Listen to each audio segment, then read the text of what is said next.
Parky's Picnic. Right, let's see what's in Parky's Picnic today.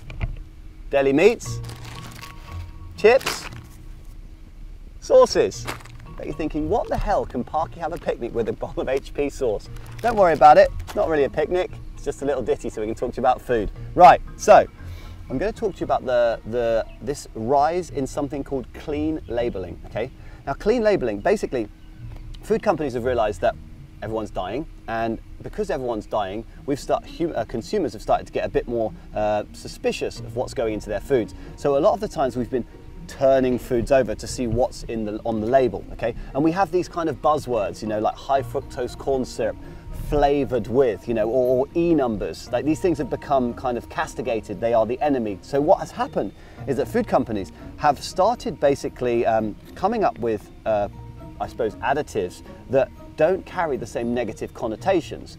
Now, let's just start off by saying there is two ways they could fix the problem of having all these dodgies in their products. First of all, they could reformulate their products so they don't contain them.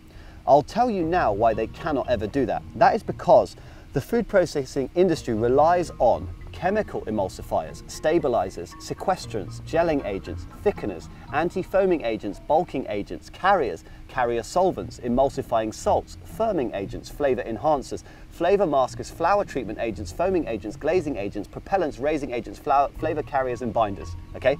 So why am I saying this? If you took all of the dodgies out, you wouldn't have a processed food industry. So that's billions of dollars that would go up in smoke, and that's a fate worse than death for the food companies. They will not allow it. So now that we're starting to look on labels, they are one step ahead. They are starting to clean label. They're starting to take these dodgy things off, stuff that we hate, and put on things that we haven't got a clue what they are. But look behind the scenes, and yep, they're just as dodgy. I'll give you an example. Here in this HP sauce, a few years ago you might see high fructose corn syrup. They would use a sugar additive, it's a cheap sugar, to give you that sweet taste. Present day, you see molasses.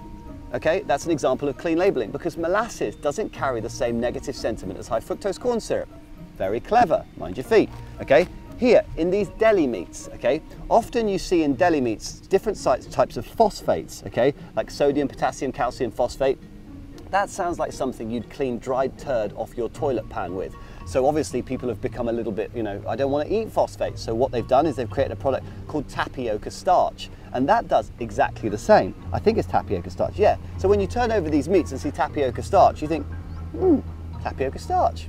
I don't know what it is, but it sounds natural. I'll carry on eating it. Clean labeling. My point is this, is that if you think that just by learning a few buzzwords that you are now in the know about food products, you're not, because the food companies are ahead of the game. How can you get ahead of them? Stick to the basic principles. Eat whole, natural, real foods. Don't eat products that have more than five foods in the label, 5 product ingredients in the label. Don't eat foods that your grandmother wouldn't recognize as food. Don't eat foods from the center of the supermarket, stick to the outside. All these little things here in daily life that can help you stick to real foods. Stay away from the processed crap.